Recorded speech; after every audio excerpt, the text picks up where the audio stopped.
i-practice mo ang ganitong lifestyle. Alam mo, after 3 years, sanay na sanay ka sa ganito. Bago ka ako gumastos, kayo mag-asawa o family, may isip mo na, mag-compute muna tayo. Normal na sa inyo. Magiging habit mo na, hanggang sa maging lifestyle mo na.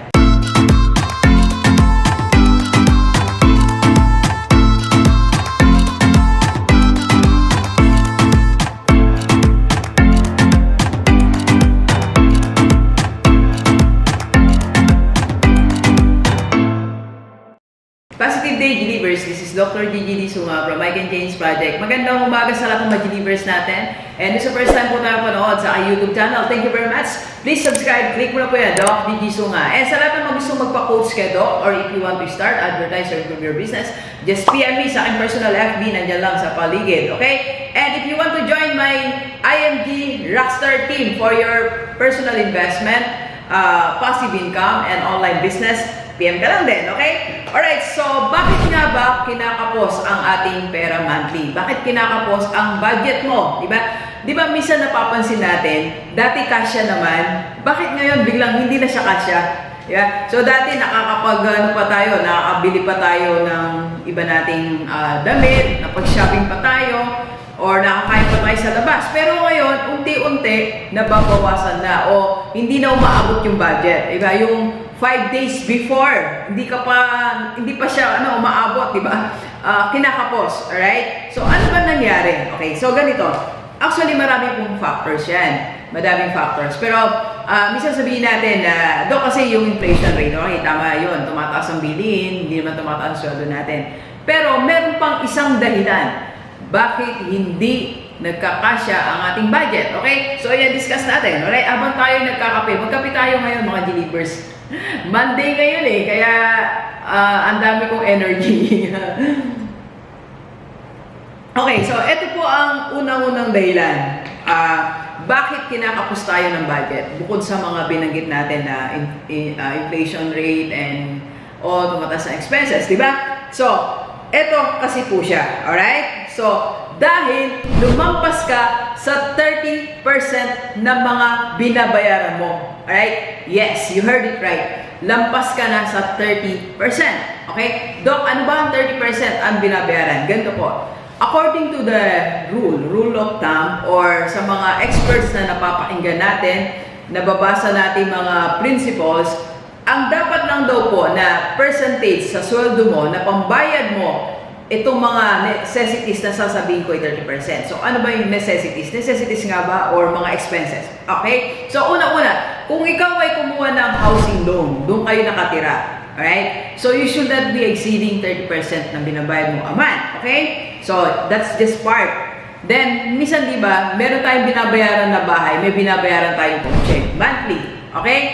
At minsan, may binabayaran na tayong kotse at bahay, kumuha pa tayo ng installment na TV, installment na ref, installment na aircon, installment na upuan, installment na kama, di ba? So marami tayong installment na binabayaran. Tapos nagpa-repair ka pa ng kusina mo, nag-loan ka. So in other words, lahat na yan, pag tinotal mo, more than 30%, kita yung nahihirapan. Alright? So, halimbawa ganito kung 30,000 ang sweldo mo, dapat ang expenses mo lang, o kung ilalaan mo lang na budget para sa mga binanggit ko, 30%. So, sa 30,000, dapat 9,000 lang ang nawawala sa'yo. Outside your basic needs, outside your bills. Ang bills, ito yung mga electric bill, ito yung mga internet, sinama natin sa internet sa basic talaga yan eh. Kasama na yan. So, water bill, pangkain natin everyday. So, yun dapat hindi nababawasan. That's 30%. 70%. 30% lang binabayad mo. Alright? Pero, lumampas ka. Kapatids, kaya minsan, pag sa 30,000, dapat ang mawala lang dyan is 9,000. Pero minsan nababaligtad, di ba? Mas malaki na ngayon pinababayad mo. Alright? So, sa 30%, minsan nagiging 60%. So, sa 30,000, nawawala sa'yo 60%, that's 18,000. 18,000 minus 30,000. Magkano na lang yun? 12,000, no? Tama, 12,000 na lang natitira sa'yo. Mas malaki pa yung pinambayad mo ng bahay, kotse, monthly fees, monthly bayad ng mga appliances. Kaya tayo hirap. Okay? So yun yung dahilan. Dapat, ulitin ko, 30% lang nawawala. So ano solusyon, Doc? Anong gagawin natin? So doon sa mga pasimula pa lang ngayon na, Doc, kasya pa naman, may pera pa kami, okay pa. So para hindi mangyari sa ito na kapos na kapos ang yung budget, aman, yung halos hindi na kayo mag-ulam ng 2 days. 2 days before the sweldo, right? So, unang-una, strict to the 30%. Mag-compute. Pag natetempt ka na bawa, nasa mall ka, nasa bilihan ka ng mga gamit, sabihin sa'yo, ay, home credit naman to di ba? Hello, home credit. Wala naman akong against sa inyo. O kaya, 6 months to pay.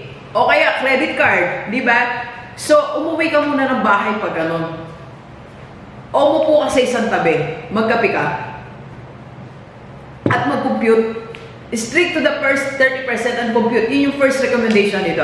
Okay? So, alam meron ka na existing na binabayaran na kotse that's already consuming 20% of your income. Tapos, pag nagdagdag ka, dapat 10% na lang nung income mo ang dapat mabawas. Pag hindi pwede. Sabihin mo sa sarili mo, sa asawa mo, sa anak mo, sino mang kasama mo dyan sa bilian, wait. Stop muna, magko-compute muna ako. Okay? Kaya minsan hindi tayo, nahihirapan tayo sa budgeting kasi we are forgetting to compute. We forget to compute. Sabi ko nga po, di ba, hindi lang business it's all about numbers. Also, our daily life is about numbers. Right? So, huwag tayong matrap dyan. Okay? So, ako din, once in my life, natrap din ako sa mga ganyan Alam niyo, lahat ng mga problema, finances, dinadaanan ni Doc. Kaya alam natin ang mga situation. Okay? So, yun yung una. Strict 30%, tapos mag-compute tayo. Okay? Pangalawa, mag-schedule tayo ng mga projects. Alam ko mga projects yan. Alam niyo, when I was in public, ako hinahanga ko yung mga kasama ko dati. Pag meron kami mga dumarating na pera, sa public, di ba, medyo madami tayong mga dumadating mga bonus, incentive, clothing allowance, ano pa ba meron kami, hazard allowance. May mga ganun kami. So, lahat yung mga kasama ko, may mga projects silang tinatawag. So, yung isa magda-down sa lupa. Ganun sila. Maayos, nakakatawa. Or minsan may bibilin silang gamit. Ang tawag nila project.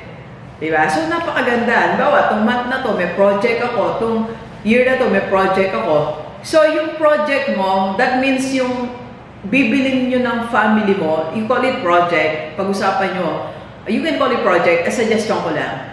I-schedule natin. Halimbawa, ngayong month na to, ngayon kayo magpapalit ng ref. Right? Or ngayong year. Okay? Next year naman, gusto nyo rin magpalit ng sala set. Next year naman yon. Okay? Tapos next year ang project nyo naman, washing machine. Ganon siya, di ba? So, wag pagsabay-sabayin. Ang project, ini-schedule at pinag-uusapan. Alright? Mahirap na magsabay-sabay yan, di ba? And number 3 na tip nito. Dahil naka-schedule ang mga project natin, gumamit muna tayo ng mga luma, di ba? Yun muna luma. Dati naman, nagagamit natin yun, di ba? Dati naman, nakapag-sign ka dyan. sa ganyan lutuan, di ba? Dati naman, nakapag-sampay ka, wala mo ng dryer o yung lumang dryer muna. Dati naman, nakatulog ka sa kama na yan. Alam mo yung ganun. So, gumamit muna ng luma, okay? Mas maganda yung dinidelay natin yung, sabi nga, delayed gratification or dinidelay muna natin yan para hindi na sacrifice yung daily life natin. Ang hirap kasi yung daily life yung sacrifice diba? Dapat yan ang quality. Kasi dyan tayo kumukuha ng strength, nutrition, diba? Sa everyday na consumption natin. Okay? And number 4, practice this. Okay? I-practice mo ganitong lifestyle. Alam mo, after 3 years, sanay na sa ganito. Bago ka akong gumasos, kayo mag-asawa o family, may isip mo na, mag-compute muna tayo. Normal na sa inyo. Tapos normal na rin na normal na nagmi-meeting, normal na nagko-compute, normal na gumagamit ng luma, normal na dinidelay yung mga projects. Magiging habit mo na, hanggang sa maging lifestyle mo na. Okay? So, yun ang advantage nito. Yun ang advantage. Tapos pag matagal na kayo sa ganitong situation, master niya na how to manage your finances. Okay? And number 5 po. Number 5. Okay? So, pag master mo na yan, yung ganyang klase ng lifestyle, eto na, suggestion ko na sa'yo. You add source of income. Or maybe, kahit ganito, as early as now, pwede ka naman mag-add ng source of income mo. So, you add sources of income. Okay? So, Dok, paano ako mag-add ng sources of income? Marami na tayo na-discuss, di ba? So, yung binanggit ko kanina, you can join my IMG Rockstar team. Alright? So, sagana kayo dyan sa motivation, di ba? And you can have your passive income investment. So, PM ka lang. Okay? So, yun, that can be one. Or you can use your skill. Marami. Just go back to my vlogs. Okay? So, ganito, pag nagkaroon ka ng other source of income, halimbawa, kumita ka ng 10,000 additional, okay? Ang gagawin mo, hindi yan 10,000 na yan, hindi yan ang pagbibili mo ng mga projects. Kukuha ka lang din ng 30%. You practice the rule of 30%. 30% lang din yan, yung gagastusin mo. So, talagang gusto mong bumili ng mga bagong kortina after 3 months. So, yung 30% ng income mo na yun. Okay? At Dok, anong gagawin ko sa 7%? Ilagay mo yan sa iyong savings, emergency funds, investment. Okay? So, I'm sure, pag na-practice mo yung steps 1 to 4, sanay ka na dyan. Sanay ka ng,